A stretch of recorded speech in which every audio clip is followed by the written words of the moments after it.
durante estos días y temas que estaremos hablando a continuación en este programa. Esta revista tiene temas muy interesantes en busca de la verdad. Quizás alguna vez te hayas preguntado, ¿Dios existe? ¿Puedo confiar realmente en la Biblia?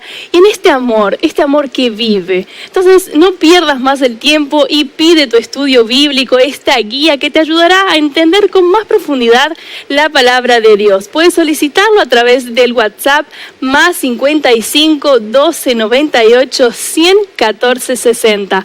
O también, si lo prefieres, puedes entrar a la página web de Nuevo Tiempo, que es nuevotiempo.org/estudio. Allí podrás solicitar esta guía que es totalmente gratuita.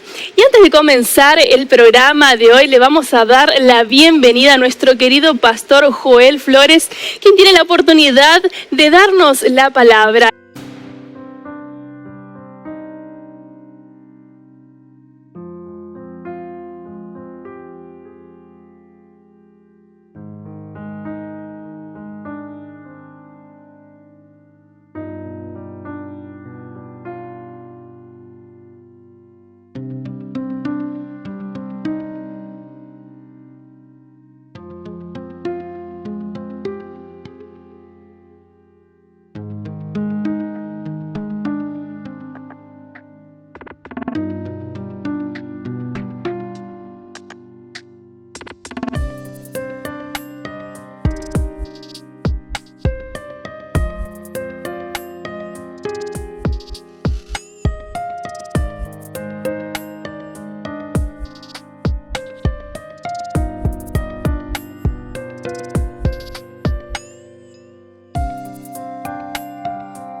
En esta programación tan especial del Amor Vive. Lo invitamos, pastor.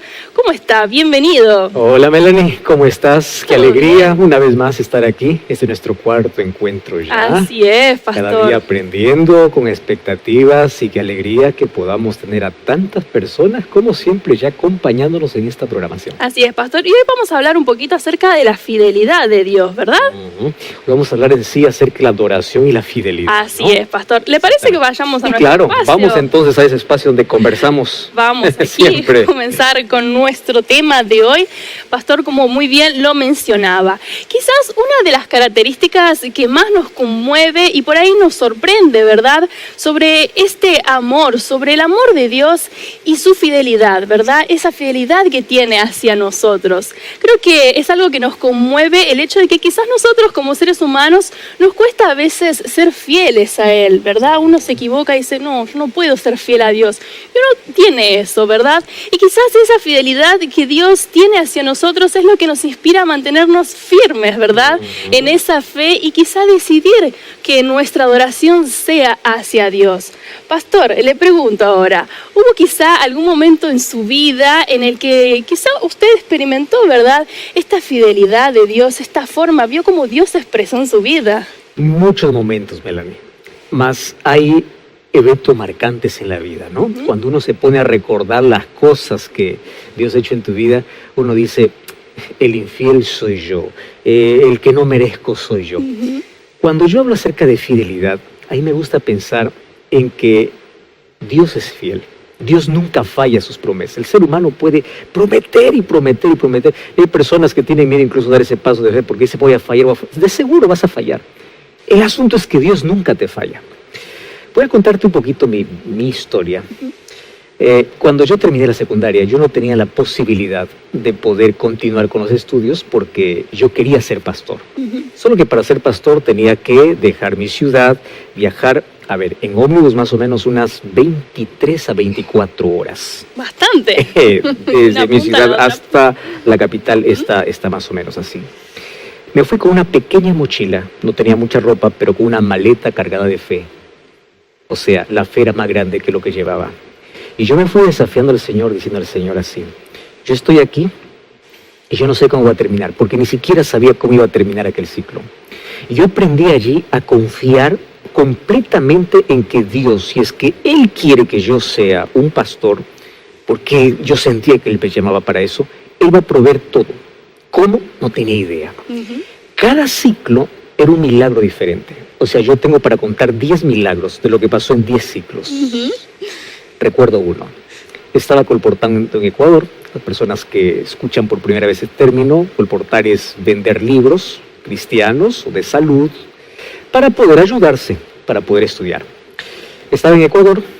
Durante un mes la venta era tan mala, tan baja. Y yo todos los días le reclamaba a Dios, decía, Señor, bendíceme, mira, yo lloraba, abría la Biblia.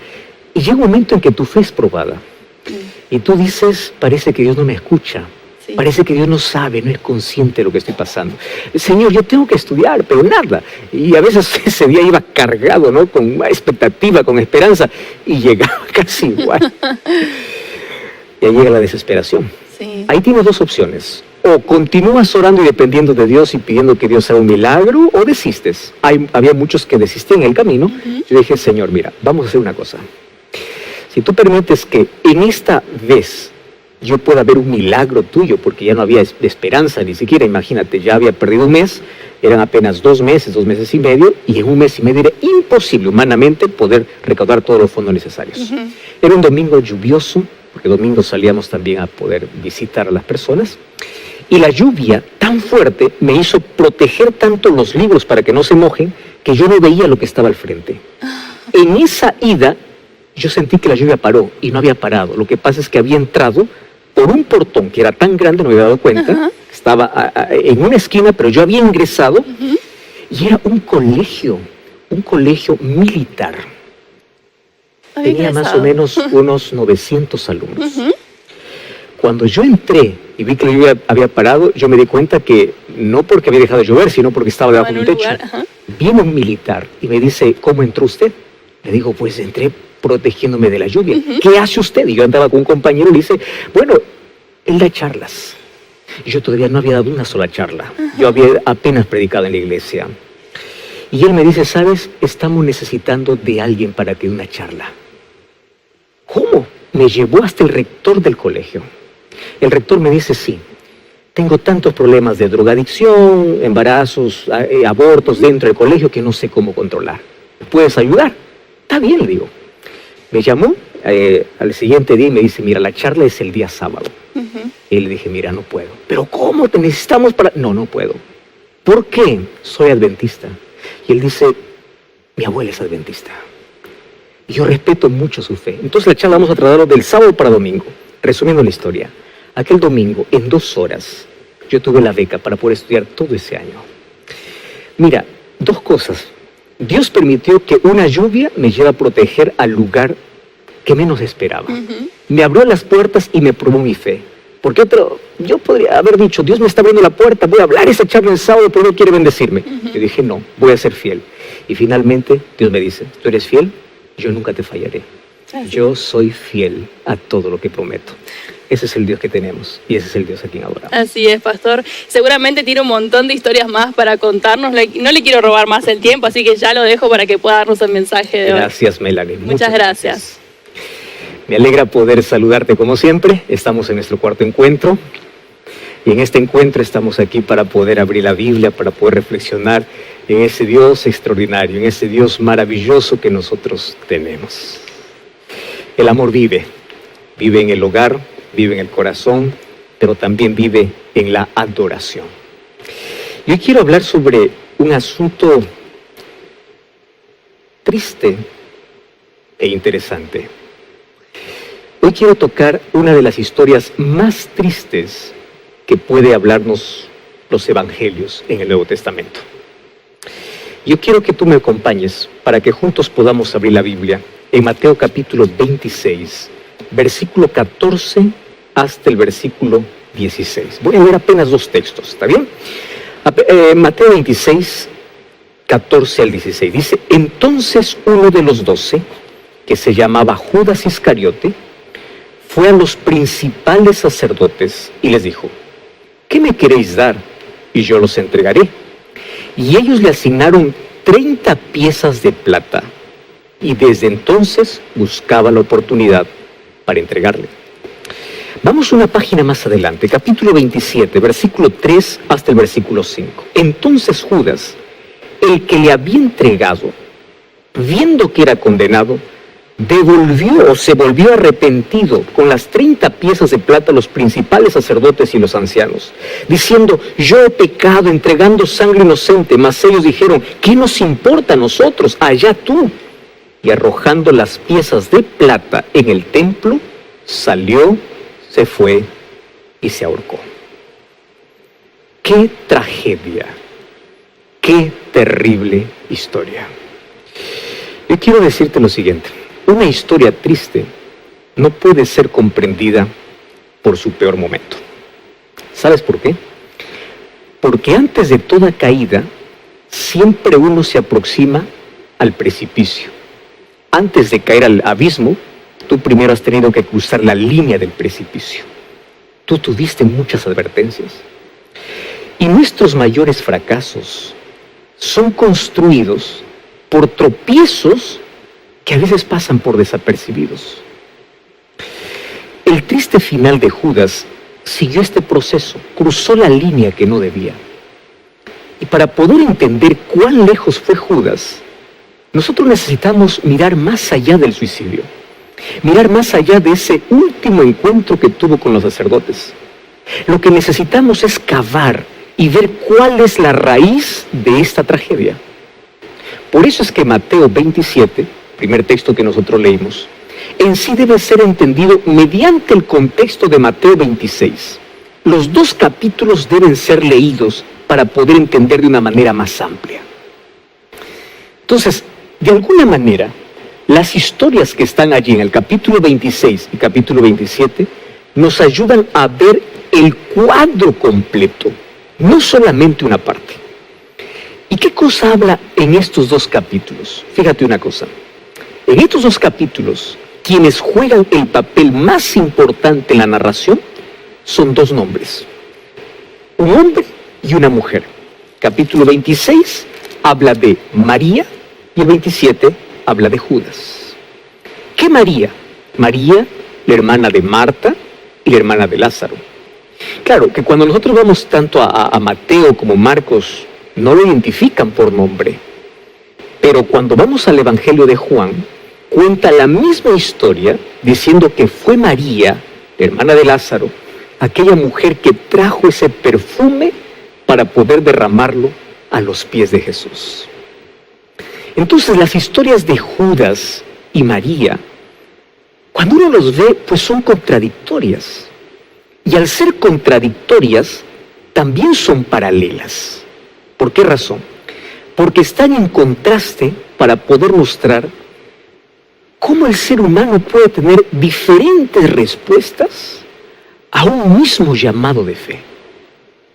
Por ejemplo, María es un ejemplo de abnegación. Ella me enseña que para ir a Jesús hay que entregar todo y hay que entregar lo mejor. No hay que reservarse nada. Ella es capaz de poder hacer una ofrenda al precio más alto, dando a Jesús un frasco, un vaso de alabastro que contenía el perfume más caro de la época. Ahora, vayamos a Judas. Judas, en cambio, es el ejemplo de avaricia, porque él es capaz de recibir cualquier precio, inclusive no importa si es vendiendo a su propio maestro. Entonces aquí encontramos en contraste dos historias: una entrega y el otro solo quiere recibir. ¿Entiendes? Una persona que entrega y el otro solo recibe. ¿Te das cuenta que podemos tener diferentes respuestas ante un mismo llamado? Y aquí viene la pregunta: ¿cuál es la actitud que gobierna tu vida? Puede ser que en tu corazón esté más la codicia de Judas que la entrega de María. Y aquí Juan, el Evangelio de Juan, menciona que el perfume llevado a esa fiesta que realizó Simón para ser ofrecido para Jesús, dice que ese perfume tenía 1 libra. Y 1 libra, si nosotros queremos traducirlo en las medidas que nosotros conocemos, más o menos sería 2 litros con 2.2, ¿no? Un poquito más de 2 litros. Ahora, este perfume fue calculado por Judas, porque cuando vio allí a María traer ese frasco que tenía un poquito más de 2 litros, Judas le puso un valor inmediatamente. Y Judas dijo, esto puede valer unos 300 denarios. Eso está en Juan capítulo 12, versículo 5. Lo que significa, escúchame aquí, que cada gramo de este perfume costaba 1 denario. Cada gramo costaba más o menos 1 denario. Y 1 denario pues equivalía al salario de un trabajador común en un día. Cuando alguien trabajaba un día recibía 1 denario. Pero 1 denario apenas podía comprar 1 gramo. Y ella colocó a los pies de Jesús más de 200, casi 300 gramos. Ahora vamos a seguir los contrastes. Las personas que son codiciosas como Judas son aquellas que ven la vida siempre a través de la óptica del dinero. Se colocan los lentes del dinero, a todo le colocan precio. Ven las cosas por lo que creen que valen, ¿entiendes? Pero no entienden el verdadero precio que representa o lo que realmente significa. Tú sabes que hay cosas que el dinero no puede comprar. No puede comprar esperanza, alegría, paz. No puede comprar la fe. Pero para todo lo demás, siempre vas a encontrar en la vida a alguien como Judas que sabe exactamente el precio de cada cosa. Estos son los negociantes del significado, los negociantes de la vida. ¿Por qué? Porque ellos pesan las cosas y cada vez que entregan algo, lo que están pensando es ¿cuánto voy a recuperar? Ponen un peso y un precio a todo. Entonces ahí encuentro la diferencia entre María y Judas. María vivía para agradar a Jesús. A ella no le importaba si era necesario de dar todo. Era para Jesús. En cambio Judas, él vivía solamente para satisfacer sus deseos. Él vivía para poder acumular, para poder ganar todo lo que podía. No importa si para ello era necesario inclusive usar a Jesús. Ahora, préstame atención aquí. ¿Ya notaste que el síndrome de Judas afecta a miles de creyentes hoy? ¿Tú ya te diste cuenta que hay iglesias enteras que no han sido vacunados contra esta enfermedad? ¿Tú ya viste pastores que suben a un púlpito, que usan la Biblia, que usan el nombre de Dios, allí frente a una cámara de televisión o las redes sociales, usan el nombre de Jesús para vender oraciones, para vender agua bendita, toman el nombre de Jesús para ofrecer curación inmediata, haciendo el mayor dinero posible? ¿De qué manera? Explotando la fe de la gente en nombre de Jesús. Ahí está el caso de Judas. A él no le importaba si iba a usar el nombre de Jesús, lo que quería es ganar. Qué cosa terrible, ¿verdad? Qué cosa terrible. Ahora, en la historia encontramos que Judas, que quien acusa de desperdicio a María, finalmente termina negociando al propio Jesús por 30 miserables piezas de plata. Negocia a Jesús por dinero. ¿Sabes que la fe de Judas era una fe basada en negocio? Y cuando vamos al Evangelio de Juan, Juan le quita la máscara a Judas. Cuando vas a Juan 12:6 dice, Juan le dice directamente, Judas era un ladrón. Así lo explica. Y sabes que el mercado de la fe no es solo un problema de Judas. ¿Tú sabías que el apóstol Pedro coloca también este problema en el futuro? O sea, lo coloca para nuestros días. Mira lo que dice el libro de Segunda de Pedro. Segunda de Pedro capítulo 2, versículo 1 hasta el versículo 3. Allí también dice, pero hubo también falsos profetas entre el pueblo, como habrá entre vosotros falsos maestros, que introducirían encubiertamente herejías destructoras y aún negarán al Señor que los rescató, atrayendo sobre sí mismos destrucción repentina. Y muchos seguirán sus disoluciones, por causa de los cuales el camino de la verdad será blasfemado. Y por avaricia harán mercadería de vosotros con palabras fingidas. Wow. ¿Te das cuenta de este problema que hoy vivimos? Judas dejó la mesa de Cristo para sentarse en el escritorio de trabajo de los negociantes de la fe, allí en la mesa de los sacerdotes, que eran los líderes religiosos más importantes de ese tiempo. Lo que estaba ocurriendo allí era una alianza mafiosa que curiosamente acercaba a los peores enemigos de Jesús. ¿Quiénes eran? Los fariseos y los escribas, que durante mucho tiempo siempre estuvieron en contra de Jesús, en contra de su ministerio, y claro, ellos fueron duramente reprochados por Jesús. Ahora, en el clímax de la historia, nosotros sabemos que fueron los saduceos, que era el partido judío que tenía la mayor cantidad de sacerdotes como miembros. Ellos fueron los que llevaron a cabo este proyecto maquiavélico de poder matar a Jesús. Mas ahí viene la pregunta: ¿por qué Judas decidió ser parte de esta confederación del mal? ¿Por qué Judas entró en el juego? ¿Por qué razón Judas decidió traicionar a Jesús? Según el Evangelio de Mateo, fue la historia del desperdicio del perfume de María la que motivó a Judas a entregar a Jesús. O sea, su lealtad fue cambiada por su ambición. Judas no podía entender cómo alguien tan poderoso como Jesús era tan inocente como para no capitalizar mejores condiciones y recursos, como para poder permitir que ese perfume sea derramado. Y sabes una cosa, los Judas no han desaparecido, porque Judas representa una visión capitalista de la fe y del Evangelio, una visión utilitarista de que los recursos sirven solo para lucrar, mas no para servir, no para alcanzar a más personas. Entonces el dinero está por encima de las personas, y esa lógica es peligrosa.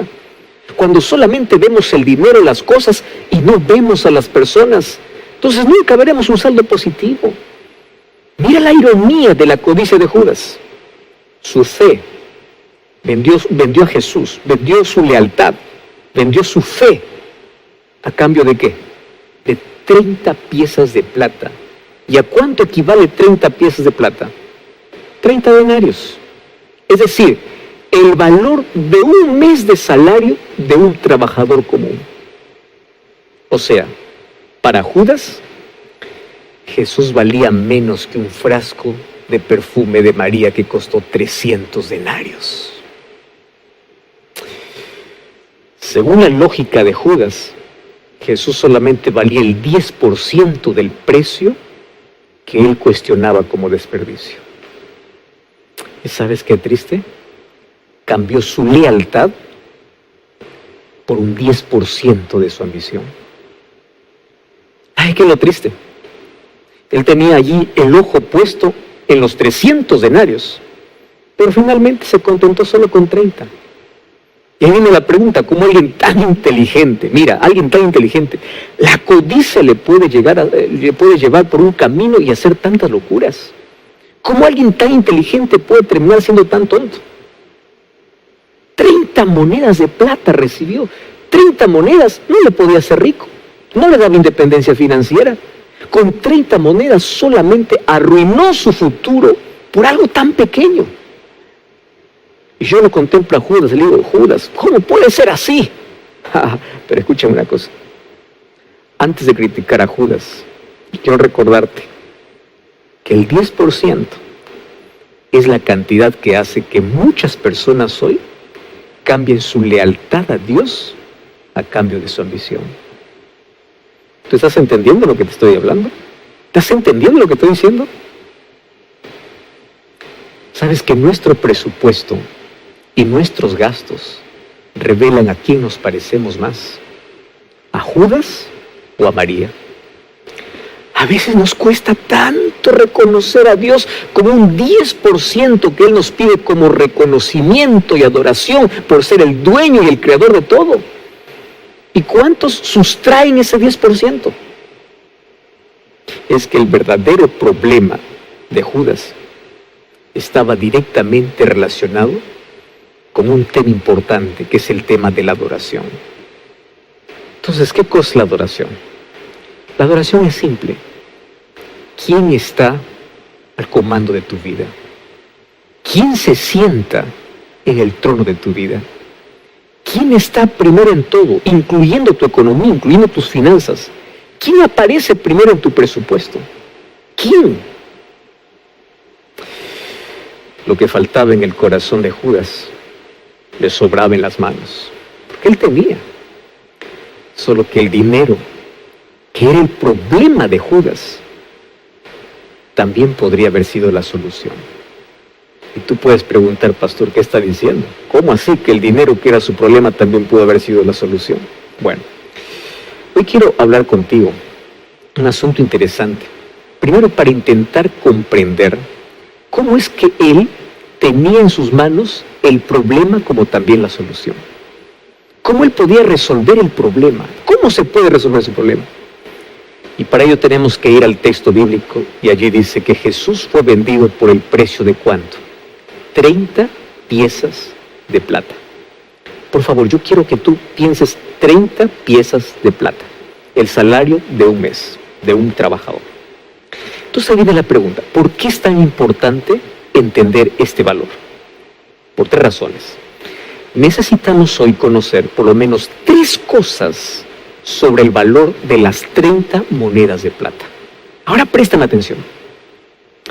La primera cosa es que esa cantidad representaba el bajo monto de la remuneración que podía recibir una persona.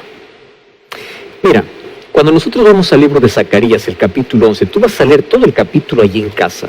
Mas hoy te voy a hacer un breve resumen. Zacarías capítulo 11, a partir del versículo 4 hasta el versículo 14. Allí Dios le muestra al profeta una parábola. Y esta se llama la parábola del buen pastor. Te voy a resumir aquí la historia.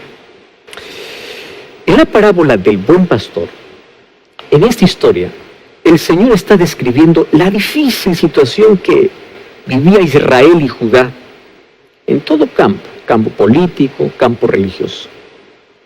Los líderes aquí son identificados como malos pastores, que solamente buscan beneficiarse de sus ovejas. ¿Qué hacen? Trasquilan las ovejas, venden lana, pero también se benefician con la muerte, porque cuando la oveja está muerta, venden su carne al carnicero, y todo es para ellos. La codicia, la avaricia.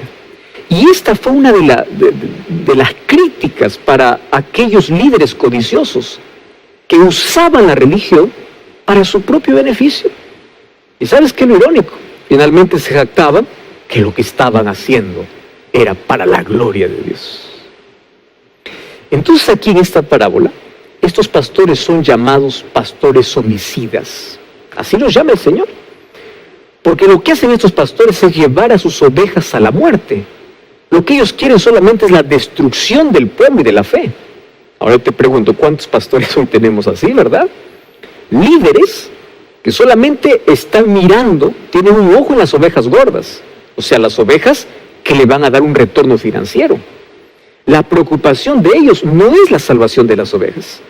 La preocupación es el interés económico que tienen. Ahora, pero no solamente los líderes. Por otro lado, tú sabes que hay muchas personas que solamente se involucran en la fe cuando ellos están pensando en el beneficio que van a recibir. O sea, sirvo a Dios a cambio de qué. ¿Y sabes qué es triste?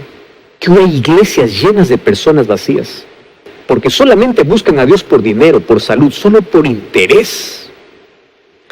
Entonces en la parábola de Zacarías capítulo 11, las ovejas representan al pueblo. Y el pueblo, representado por las ovejas, pues se les presenta como rebeldes. Dice en el versículo 8 que estas ovejas se cansaron del buen pastor. Y aquí nosotros tenemos una lección muy importante. Ser oveja del buen pastor que es Cristo significa obedecer. Obedecer todos los días, en toda la dirección que Dios nos guía. Hay muchas ovejas que cuando el pastor les pide que hagan algo, simplemente no obedecen. Se rebelan, huyen. Estoy hablando hoy para una oveja descarriada. ¿Te cansaste de Dios? Déjame decirte una cosa. Si tú no vuelves con Él, posiblemente, ¿sabes dónde vas a terminar? Escúchame aquí. Si tú no vuelves con Él, posiblemente tu destino esté en la carnicería del diablo. Porque Satanás está mirando de cerca, y no solamente a ti, sino también a tu familia. ¿Qué está intentando? Está intentando allí de crear una distancia entre tú y Jesús, una distancia suficiente para que estés solo y luego pueda destruirte a través del pecado. Por eso si eres una oveja que dice, me cansé del Señor, me cansé de la iglesia, vuelve ahora mismo. Porque la salvación se puede definir a qué distancia estás de tu pastor. Y cuando hablo de pastor estoy hablando a qué distancia estás del Salvador, a qué distancia estás de Jesús. Pero también como ovejas, debemos escuchar todos los días la voz de nuestro pastor, que es Jesús. El libro de Juan dice, mis ovejas oyen mi voz y me siguen. Ahora, sigamos con la parábola de Zacarías 11. Finalmente, la parábola habla del buen pastor. Y dice que el buen pastor usa 2 varas para guiar a sus ovejas. Esas 2 varas son la gracia y la unión. Eso está en Zacarías capítulo 11, versículo 7. El pastor lo que quiere es lo mejor para sus ovejas. Pero hay un problema, las ovejas son muy rebeldes. Hasta el punto que el pastor se cansa de la rebeldía y rompe las varas, la vara de la gracia y de la unión. La división y la discordia son los frutos de nuestra rebeldía. La oveja que anda en el camino de Dios siempre vive por gracia y no vive peleando con los demás, no hay discordia, porque el buen pastor lo guía. Ahora, la parábola termina así. Cansado de este arduo trabajo, el pastor decide irse. No sin antes, obviamente, pedir un salario por el cuidado que ha tenido a las ovejas. Y miren lo que dice en el capítulo 11, versículo 12 y versículo 13. Dice así, si os parece bien, dadme mi salario, y si no, dejadlo. Y pesaron por mi salario 30 piezas de plata. Y me dijo Jehová, échalo al tesoro hermoso, hermoso precio con que me han apreciado. Y tomé las 30 piezas de plata y las eché en la casa de Jehová al tesoro. Ahora, préstame atención lo que está diciendo aquí el texto bíblico. Aquí percibe que las 30 monedas de plata era un valor muy pequeño, sobre todo por todo el cuidado que tenía el pastor por las ovejas, por la protección, por el cuidado. O sea, 30 piezas de plata, era como, tu trabajo no sirve para nada. Eso es lo que está diciendo. Y allí vamos a reflexionar. ¿Quién te dio la vida? ¿Quién te protege de todos los peligros? ¿Quién te despierta cada día? ¿Quién se queda contigo cuando todos los demás se han ido? ¿Acaso no es nuestro pastor supremo? Entonces allí viene la pregunta, ¿por qué entonces tratas las cosas espirituales como si no valiera nada? ¿Por qué entonces estás siempre dando a Dios lo que sobra de tu tiempo, lo que sobra de tu devoción, lo que sobra de tu confianza, lo que sobra? Eso es lo que hizo Judas. Y allí dice que le dieron 30 piezas de plata. Entonces Judas, al cobrar 30 piezas de plata por la vida de Jesús, ¿sabe lo que estaba diciendo Judas? Que Jesús no valía nada. Que él solamente se merecía las sobras de la vida. Qué triste, ¿verdad? Pero no creas que esto solamente hizo Judas. Esto hacen miles de seres humanos todos los días. ¿Sufres de este síndrome de Judas? ¿Das lo mejor para Dios o das aquello que te sobra? ¿Entendiste? ¿Por qué las 30 monedas de plata tiene un significado profundo? Ahora, lo segundo que explica el valor de las monedas es que este precio representaba, según la ley, el precio de reparación por la vida de un esclavo cuando era herido o muerto por un animal. Y eso lo puedes encontrar en Éxodo capítulo 21, el versículo 32. O sea, el precio que acordaron Judas y los sacerdotes estaba asociado con el tipo de cambio del mercado de los esclavos de ese tiempo. Los sacerdotes pagaron sin negociar mucho, porque pensaron que Jesús pues no valía nada.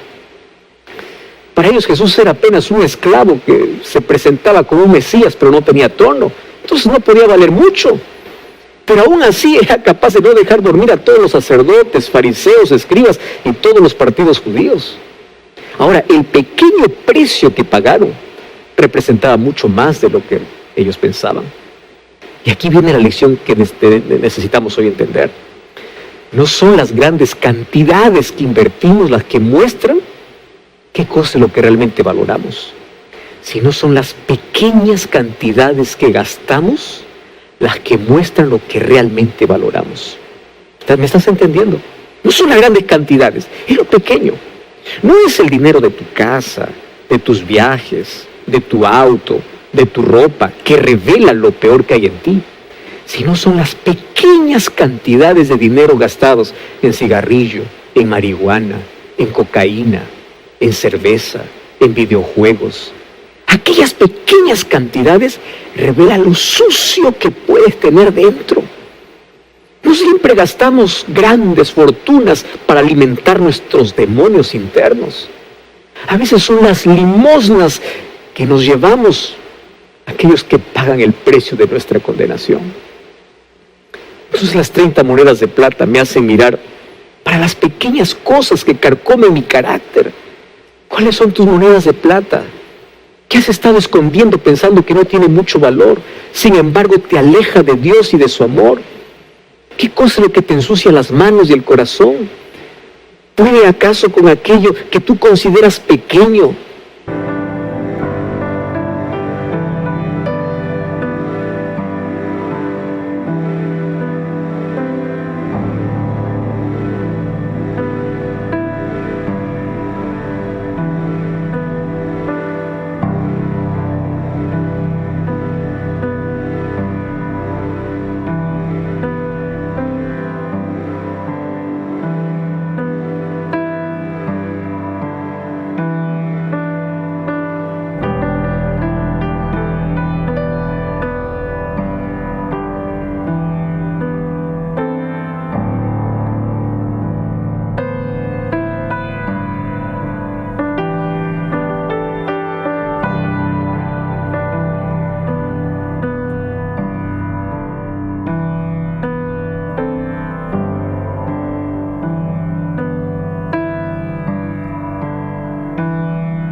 apartarte de Dios, hacer que eso valores más que a tu propio Salvador?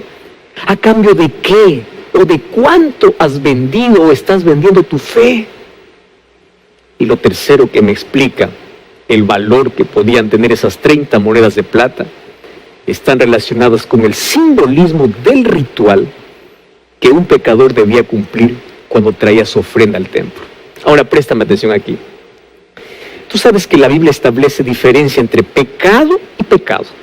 O sea, en esencia, ¿qué cosa es el pecado? Pecado es transgresión de la ley de Dios. Eso dice 1 Juan 3:4. Ahora, todos los pecados traen como consecuencia la muerte, porque la paga del pecado es muerte. Eso dice Romanos capítulo 6, versículo 23. Pero la misma Biblia ve una consecuencia diferente entre un pecado y otro pecado. Por ejemplo, cuando tú vas a 1 de Juan 5:16, dice que hay pecados que llevan a la muerte y pecados que no llevan a la muerte. Es decir, en el contexto bíblico, cuando alguien comete ese tipo de pecado que lleva a la muerte, debe pagar con su propia vida. Era muy claro para la gente de los tiempos bíblicos que habían pecados que eran más ofensivos para Dios que otros. Entonces, cuando el pecador se arrepentía, la ley diferenciaba qué tipo de ofrenda debía presentar a Dios. Por supuesto, se tenía en cuenta la condición económica de cada pecador para poder exigir qué cosa es lo que podía ofrecer en sustitución de su vida. Ya fuera un animal grande como un toro, un ternero, o un animal pequeño como un cordero, una cabra, un carnero o incluso una paloma. Pero había un pecado en particular que requería del pecador algo más que la sangre del animal que moría en su lugar. Este pecado era llamado el pecado del sacrilegio. ¿Qué cosa era esto? Era la apropiación indebida de algo sagrado. Era tomar algo que pertenecía solo a Dios. Y este pecado podía incluso cometerse inconscientemente por ignorancia. Tú puedes leer Levítico capítulo 5, versículo 15.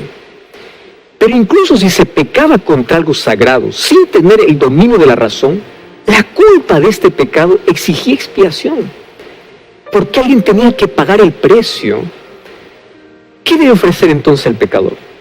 Una vez que el pecador entraba en razón, dándose cuenta de la gravedad de su rebelión, debía tomar un carnero como ofrenda por el pecado. Pero también que tenía que tomar algo más. Debía calcular el precio del carnero en ciclos de plata, según el ciclo del santuario, y por lo tanto tenía que tomar también la quinta parte del valor del animal, dice Levítico 5:16. Es decir, debía tomar el 20% del valor del cordero y entregarlo a los sacerdotes junto al animal para ser sacrificado. Así restituía el sacrilegio que había cometido, para luego recibir el perdón por ese pecado. Entonces el 20% era la restitución por